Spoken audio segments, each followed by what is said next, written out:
Exciting one, huh? Yeah, DeMeco, you all really turned up the pressure a lot on Caleb Williams, kind of late in the first quarter and then so on. What was the basis behind that, and how did you see that kind of affect the game? Well, it starts up front with our defensive line, like Will, Daniil, Mario, all the guys. The way they were rushing, like together, and the way we were covering in the back end, that really set things apart for us. So, credit to Sting and Kamari for the way they covered, allowing those guys to get the pressure. You don't get pressure unless the coverage is tight. So those guys cover well and allowed the rush to get there.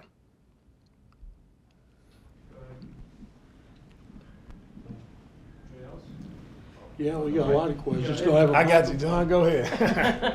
DeMeco, what were they doing to shut down your run the way they did? Yeah, they did a really nice job, man. Their defense, Matt has had a great defenses in this league for a long time. So for us, they were moving a lot of stunts up front, a lot of movement, causing a little chaos up front for us, right? They had a lot of penetration, so we weren't able to have the lanes that we had the previous week. So something we had to clean up on the offensive side and make sure we just continue to get a hat on a hat no matter what they show us. Is that what you were doing to shut down their run too? Yeah, our guys did a great job of setting the edge. Like they try to run the ball outside a lot. Our guys set the edge, and guys just swarmed inside out to the ball. Right, we had a little movement up front, but the way our guys tackled was really, really nice. It seemed that Joe Mixon got hurt on a play that's kind of banned from the NFL with the hip drop. What did you see, and kind of what are your thoughts on the play that got Joe Mixon hurt? Yeah, saw it there. Joe got, rolled up. The guy's weight definitely came down on his ankle. Right, didn't look good from my view. So we'll evaluate Joe throughout the week. Hopefully he's okay. But I have to see the film and see, was it really a hip drop tackle? I have to see the film and see, if it was really that. DeMeco, 12 penalties, 115 yards. I know that's not your style of playing clean football. Is this something really going to be an attention grabber this week, particularly tomorrow when you start watching film? That's definitely the attention grabber. We cannot play that way. Like 12 penalties, undisciplined football, that's not what we're about. So we have to clean that up all across the board. Offense, defense, special teams, every phase had penalties. So we allowed them to stay in the game because we helped them, right? So we have to pick that up. Coach, how much can a game like this, that 19-13 win, how much can a game like this help you all moving forward, getting that gritty, tough win? It's just about winning, right? 1 week at a time and they're not always going to be pretty, but you just have to find a way to win, and that's what I'm most proud about with our guys. Like, no matter what happened there at the end, we found a way to win. With all the penalties, all of the negative plays, like, we were able to gut out a win, and that's what this league is about. Coach, I'm thinking about a couple young defenders, and I'm going to lump them together just to get your reaction. You already mentioned setting the edge. I thought maybe Petrie's best game in this new role, saw him several times setting the edge, being physical at the point of attack, and then 2 games in a row, Henry told. His development sounded like his body's right. What did you see from those 2 guys? Guys were flying around, sideline to sideline. So Petrie definitely jumped off.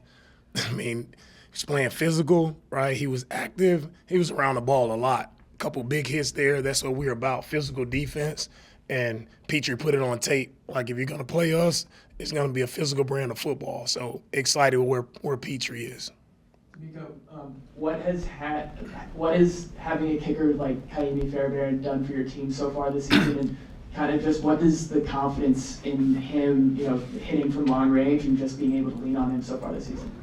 Yeah, nobody talks about it enough. Amy is the reason why we've won these 2 games, right? That's been the player of the game. For him to hit, I don't know how many 50-yard field goals. Like, I don't think that's been done before. So it's very special for Amy. Like, he's been consistent, he's on it, and he's the reason, like, why we're standing here, right? We talk a lot about offense, defense, but the kicking game is the reason why we won this game today.